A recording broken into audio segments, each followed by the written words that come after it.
ओम शांति। आज 7 जून 2021 की साकार मुरली। आज बाबा ने कहा, मीठे बच्चे, अमृत वेले का समय बहुत बहुत अच्छा है, इसलिए सवेरे सवेरे उठकर एकांत में बैठ बाबा से मीठी मीठी बातें करो।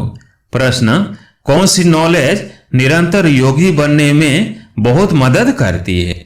उत्तर, ड्रामा में जो कुछ बीता ड्रामा की भावी। जरा भी स्थिति हलचल में न आए, भले कैसी भी परिस्थिति हो, अर्थक्वेक आ जाए, धंधे में घाटा पड़ जाए, लेकिन जरा भी संशय पैदा न हो, इसको कहते हैं महावीर। अगर ड्रामा की यथार्थ नॉलेज नहीं तो आंसू बहाते रहेंगे।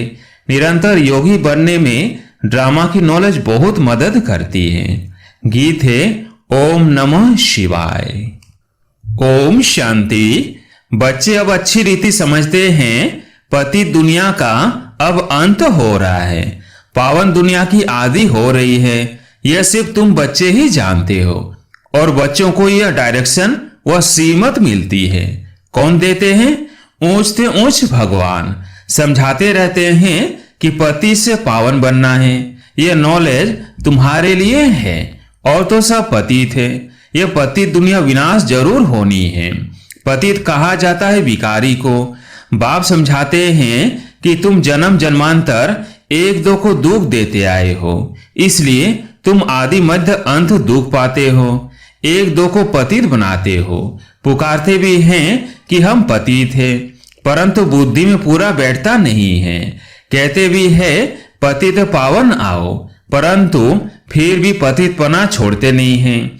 अभी तुम समझते हो, सारी बात है पावन बनने की। ये समझाने वाला भी तो कोई चाहिए। समझाने वाला है ही एक, बाकी ये जो गुरु लोग हैं, ये किसको पावन बना नहीं सकते। पावन भी सिर्फ एक जन्म के लिए नहीं, जन्म जन्मांतर के लिए बनना है। तुम्हारे में भी जो ज्ञानवान है वे तीखे होते हैं, ड्रामानुसार वो नूंद है। तुम्हारे में भी महावीर पना चाहिए, वो आएगा बाप की याद में रहने से। बाप बहुत अच्छी रीति बैठ समझाते हैं। जैसे बाबा कहते हैं कि सवेरे उठकर याद करो। वह समय बहुत सुंदर है याद करने का, जिसको प्रभात कहा जाता है। भक्ति मार्ग में भी कहते हैं राम सिमर प्रभात मोरे मन। बाप भी कहते हैं सवेरे उठ बाप को याद करो तो बड़ा मजा आएगा। बाप की याद में बैठ यही ख्याल करना चाहिए कि कैसे किसको समझाए। अमृत वेले का वायुमंडल बड़ा शुद्ध रहता है। दिन में तो गोरख धंधा रहता है, रात को 12 बजे तक तो विकारी वायुमंडल रहता है। साधु संत भक्त आदि सब भक्ति भी प्रभात को करते हैं। यूं तो याद दिन में भी कर सकते हैं। धंधे में भल रहे, बुद्धि का योग जिस देवता का पुजारी होगा उनके पास होगा, परंतु ऐसा किसका रहता नहीं है। भक्ति मार्ग में सिर्फ दर्शन के लिए मेहनत करते हैं, मिलता कुछ भी नहीं। उनको भी भक्ति करते करते तमो प्रधान बनना ही है। भक्ति मार्ग में भी शिव पर बलि चढ़ाते हैं, जिसको काशी कलवट कहते हैं। शिव को याद करते करते कुएं में कूद पड़ते हैं, शिव के ऊपर बलि चढ़ाते हैं। वह है भक्ति मार्ग की बलि, यह है ज्ञान मार्ग की बलि। वह भी मुश्किल और यह भी मुश्किल। भक्ति मार्ग में इससे कुछ फायदा नहीं। यह जैसे आत्मा अपने शरीर का घात करती है, यह कोई ज्ञान नहीं है। वह भी कह देते आत्मा सो परमात्मा।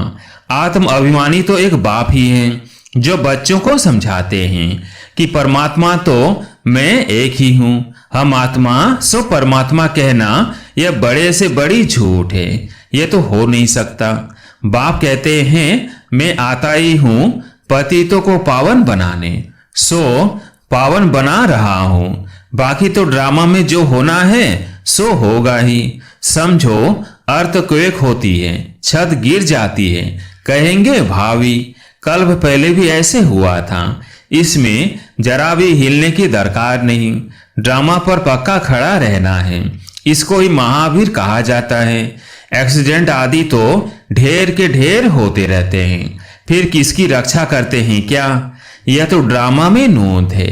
ऐसा ही ड्रामा में पाठ है। जो ड्रामा को नहीं जानते वो देह को याद कर आंसू बहाते हैं। वो कभी शिव बाबा को याद नहीं कर सकते, क्योंकि शिव बाबा से प्यार नहीं है, सच्ची प्रीत नहीं है। बाप के साथ तो पूरी प्रीत होनी चाहिए। शिव बाबा के साथ प्रीत बुद्धि तुम कल्प कल्प बनते हो। देवताओं की बाप के साथ प्रीत बुद्धि थी ऐसे नहीं कहेंगे। उन्होंने इस प्रीत से वो पद पाया है, वहां तो मालूम भी नहीं रहेगा। सारे कल्प में तुमको शिव बाबा का पता भी नहीं रहता है जो प्रीत रख सको। अभी बाप ने अपना परिचय दिया है। अब बाप कहते हैं कि और संग तोड़ मुझ एक के साथ जोड़ो। यह विनाश काल तो जरूर है, यह भी तुम बच्चे जानते हो। मनुष्य तो बिल्कुल ही घोर अंधियारे में है, तुम अभी समझते हो। हमको तो बाप से पूरा बरसा लेना है। याद बिगर सतो प्रधान नहीं बन सकेंगे। सर्जन बन अपने रोग को देखना है। सीमत पर देखना है कि हमारी बाप के साथ कितनी प्रीत है। अमृत वेले ही बाप को याद करना अच्छा है। प्रभात का समय बहुत अच्छा है, उस समय माया के तूफान नहीं आएंगे। रात को 12 बजे तक तपस्या करने का कोई फायदा नहीं है, क्योंकि टाइम ही गंदा होता है, वायुमंडल खराब रहता है। तो 1 बजे तक छोड़ देना चाहिए। 1 के बाद वायुमंडल अच्छा रहता है। बाप कहते हैं अपना तो है ही सहज राजयोग, भल आराम से बैठो। बाबा अपना अनुभव भी सुनाते हैं, कैसे बाबा से बातें करता हूँ। बाबा कैसा वंडरफुल यह ड्रामा है। आप कैसे आकर पति से पावन बनाते हो, सारी दुनिया को कैसे पलटाते हो, बड़ा वंडर है। जैसे बाप को ख्याल आते हैं वैसे बच्चों को भी आने चाहिए। कैसे मनुष्यों का बेड़ा पार करे अथवा कैसे नैया पार करे।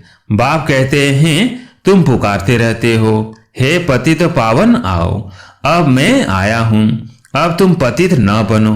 पतित होकर सभा में आकर नहीं बैठो, नहीं तो वायुमंडल अशुद्ध कर देते हो। बाबा को मालूम तो पड़ता है। दिल्ली में, बॉम्बे में ऐसे विकार में जाने वाले आकर बैठ जाते थे। गाया हुआ है असुर आकर विघ्न डालने बैठते थे। विकार में जाने वालों को असुर कहा जाता है। वायुमंडल को खराब करते हैं, उनके लिए सजा बहुत कड़ी है। बाबा समझाते तो सभी बातें हैं, फिर भी अपना घाटा करने के सिवाय रहते नहीं। झूठ भी बोलते हैं, नहीं तो फौरन लिख देना चाहिए, बाबा हमसे यह भूल हुई, क्षमा करना। अपना पाप लिख दो, नहीं तो वृद्धि को पाते रहेंगे और रसातल में चले जाएंगे। आते हैं कुछ लेने के लिए और ही कान कटा लेते। यह भी ड्रामा में पार्ट है। ऐसे असुर कल्प पहले भी थे, अब भी है। अमृत छोड़ विष पीते हैं, अपना भी घात करते हैं और औरों को भी नुकसान पहुंचाते हैं। वायुमंडल खराब कर देते हैं। ब्राह्मणियां भी सब एक समान नहीं है। महारथी, घोड़ेसवार, प्यादे सब है। तुम बच्चों को अथाह खुशी होनी चाहिए। बाबा मिला और बाकी क्या। हाँ, अपने बच्चों आदि को जरूर संभालना है। ऐसे नहीं कि बाबा ये सब आपके हैं, अब आप संभालो, हम तो आपके बन गए। बाप समझाते हैं कि गृहस्थ व्यवहार में रहते कमल फूल समान पवित्र बनो। कोई भी पतित काम नहीं करो। बस पहली बात है काम की। द्रौपदी ने भी इस पर पुकारा कि हमको यह नंगन करते हैं। पुकारा भी तब था जब बाप सुनने वाला आया था। बाप के आने के पहले कोई भी पुकारते नहीं है। किसको पुकारेंगे? बाबा आया है तब भी पुकारते हैं। पति से पावन बनकर फिर कहाँ जाएंगे? वापिस जाना है, वह तो यही समय है। सबका सदगति दाता लिबरेटर एक ही है। यहाँ तो दुख है। साधु संत आदि कोई भी सुखी हो न सके। सबको कोई न कोई दुख रोग आदि होता ही है। कोई गुरु अंधा लूला भी होता है। जरूर कोई ऐसा काम किया है तब तो अंधा लूला आदि बनते हैं। सतयुग में कोई अंधा लूला आदि थोड़ी होगा। मनुष्य थोड़ी समझते हैं, बाप ही आकर समझाते हैं। बाप ही ज्ञान का सागर पतित पावन है। बाकी तो सब है भक्ति। वह भक्ति मार्ग ही अलग है। वह है सीढ़ी उतरने का मार्ग। उतरने में, जीवन बंद में आने में 84 जन्म लगते हैं और फिर 1 सेकंड लगता है जीवन मुक्त बनने में। अगर उनकी मत पर चल, बाप को याद करे तो नंबर वार तो है ना। कहते हैं हमको फलानी टीचर मिले तो अच्छा है, तो जरूर खुद कमजोर हैं। तब तो कहते हैं फलानी को 2 से 4 मास के लिए भेज दो। बाबा कहते हैं यह भी भूल है। तुम ब्राह्मणी को क्यों याद करते हो, जबकि बाप सहज बात बताते हैं। सिर्फ बाप को याद करो और सदर्शन चक्र फिराओ, औरों को भी समझाओ। बस इसमें ब्राह्मणी आकर क्या करेगी, यह तो सेकंड की बात है। तुम धंधे धोरी में यह भूल जाते हो, फिर भी ब्राह्मणी यही कहेगी मन मना भव। कई बुद्धू लोग समझते नहीं हैं, सिर्फ कहते हैं ब्राह्मणी अच्छी चाहिए। ज्ञान तो तुमको मिला है ना। बाप और वर्षे को याद करो, दे अभिमान को छोड़ो। यह हमारा सेंटर है, यह इनका सेंटर है। यह जिज्ञासु यहाँ क्यों जाते हैं, यह सब दे अभिमान है। सब शिव बाबा के सेंटर्स हैं, हमारा थोड़ी सेंटर है। तुमको यह क्यों होता है कि फलाना हमारे सेंटर पर क्यों नहीं आता। कहाँ भी जाए बाबा हमेशा कहते हैं कोई से भी मांगो नहीं। यह समझ सकते हैं कि बीज नहीं बोएंगे तो मिलेगा क्या। भक्ति मार्ग में भी दान पुण्य किया जाता है। तुम सब भक्ति मार्ग में ईश्वर अर्थ इनडायरेक्ट करते थे, फिर सन्यासियों को भी बहुत देते हैं। नहीं तो दान गरीबों को दिया जाता है, न कि साहूकारों को। इसमें अनाज का दान सबसे अच्छा होता है। सो भी बाप समझाते हैं दान करने से दूसरे जन्म में उसका फल मिल जाता है। ईश्वर ही सबको फल देते हैं। साधु संत आदि कोई रिटर्न नहीं दे सकते हैं। देने वाला एक ही बाप है, किसके भी थ्रू देवे। बाप समझाते हैं कि तुम ईश्वर अर्थ देते थे तो भी दूसरे जन्म में तुमको एवजा दिलाते थे। अभी तो मैं डायरेक्ट आया हूं, अभी तुमको 21 जन्म के लिए रिटर्न मिलेगा। फिर तो मौत सामने खड़ा है।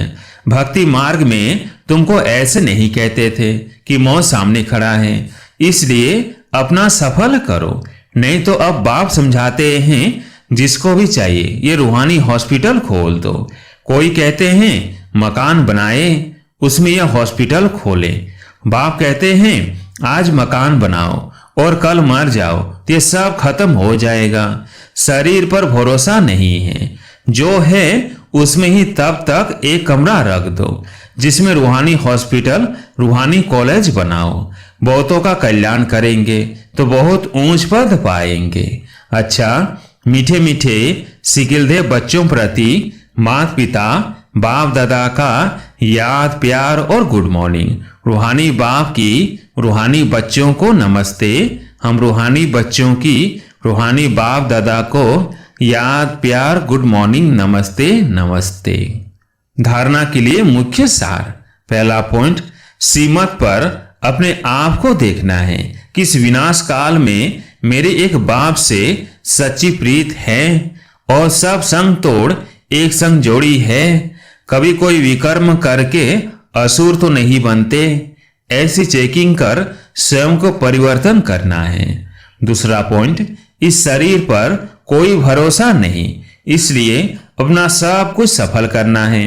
अपनी स्थिति एक रस अचल बनाने के लिए ड्रामा के राज को बुद्धि में रखकर चलना है। आज प्यारे मीठे बाबा का वरदान, निष्काम सेवा द्वारा विश्व का राज्य प्राप्त करने वाले विश्व कल्याणी रहम दिल भव। निष्काम सेवा द्वारा विश्व का राज्य प्राप्त करने वाले विश्व कल्याणी रहम दिल भव। जो निष्काम सेवाधारी हैं उन्हें कभी यह संकल्प नहीं आ सकता कि मैंने इतना किया, मुझे इससे कुछ सम्मान व महिमा मिलनी चाहिए। यह भी लेना हुआ। दाता के बच्चे अगर लेने का संकल्प भी करते हैं तो दाता नहीं हुए। यह लेना भी देने वाले के आगे शोभता नहीं। जब यह संकल्प समाप्त हो तब विश्व महाराजन का स्टेटस प्राप्त हो। ऐसा निष्काम सेवाधारी बेहद का वैरागी ही विश्व कल्याणी रहमदिल बनता है। स्लोगन, अपनी गलती दूसरे पर लगाना यह भी पर चिंतन है। अपनी गलती दूसरे पर लगाना यह भी पर चिंतन है। अच्छा, ओम शांति।